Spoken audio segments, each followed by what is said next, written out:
MLA Jagan బెంగళూరుకు మగా మార్చారా? Assembly సమావేశాలకు check పెట్టనట్టేనా?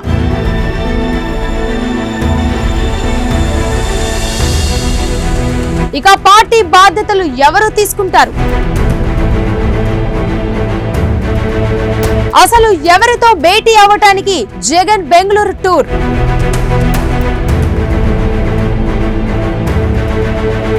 ఇలా రకరకాల ప్రశ్నలు పార్టీ నేతలను వెంటాడుతున్నాయి. జగన్ నిర్ణయాలు పార్టీ నేతలకు అంతుపట్టట్లేదు. ఎప్పుడు ఏ నిర్ణయం తీసుకుంటారో తెలియక నేతలు షాక్ అయిన సందర్భాలు లేకపోలేదు. అందుకే ఆయన ఎలాంటి నిర్ణయం తీసుకున్నా నేతలు ఓకే అంటారే తప్ప నో అన్న సందర్భాలు అస్సలు లేవు. ఎన్నికలలో ఘోర పరాజయం తర్వాత అయితే పులివెందుల లేదంటే బెంగళూరులో మాత్రమే ఉంటున్నారు ఆయన.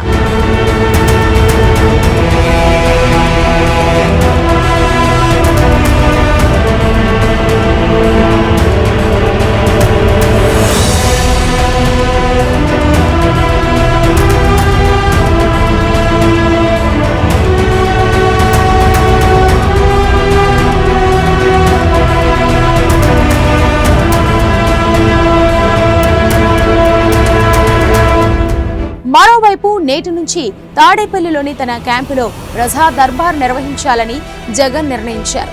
ఈ విషయమై పార్టీ శ్రేణులకు ఇప్పటికే సమాచారం అందింది. పార్టీలోని ద్వితీయ శ్రేణి నేతలు, కార్యకర్తలు ప్రజల్ని జగన్ కలిసేలా కార్యక్రమం రూపొందించారు. అయితే అది వాయిదా పడింది.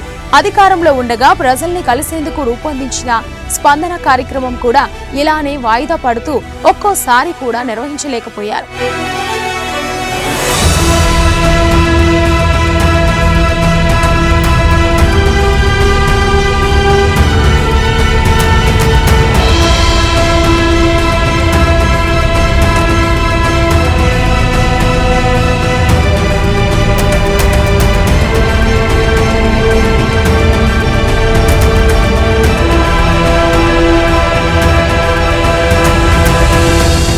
బెంగళూరు వెళ్తున్నారు మాజీ సీఎం జగన్.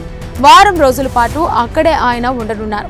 వివిధ పార్టీల జాతీయ నేతలతో ఆయన మంతనాలు సాగించే అవకాశం ఉందని తెలుస్తుంది. పాత కేసులు బయటకు రాకుండా, కొత్త కేసులు నమోదు కాకుండా ఉండేలా ఆయన స్కెచ్ వేస్తున్నట్లు తెలుస్తుంది.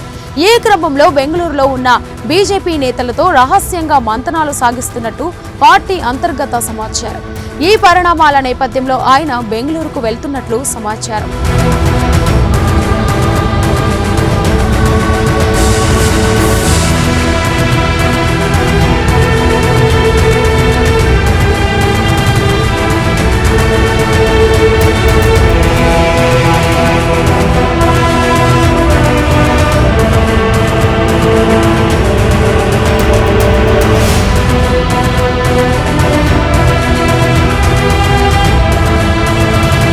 అయితే జూన్ 24న బెంగళూరు వెళ్లిన జగన్ ఈ నెల 1 వరకు అక్కడే ఉండి వచ్చారు.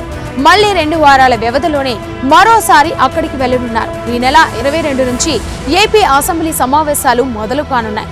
ఈ నేపథ్యంలో సమావేశాల ప్రారంభం నాటికి ఆయన వస్తారా లేదా అన్నది అనుమానంగానే ఉందని ఆ పార్టీ నేతలు చెబుతున్న మాట. ఆ పార్టీ నేతగా ఇప్పటి వరకు ఎవరిని ఎన్నుకోలేదు. దీంతో ఆ పార్టీలో అంతర్గతంగా ఏదో జరుగుతుందన్న చర్చ పొలిటికల్ సర్కిళ్లలో జోరుగా సాగుతుంది.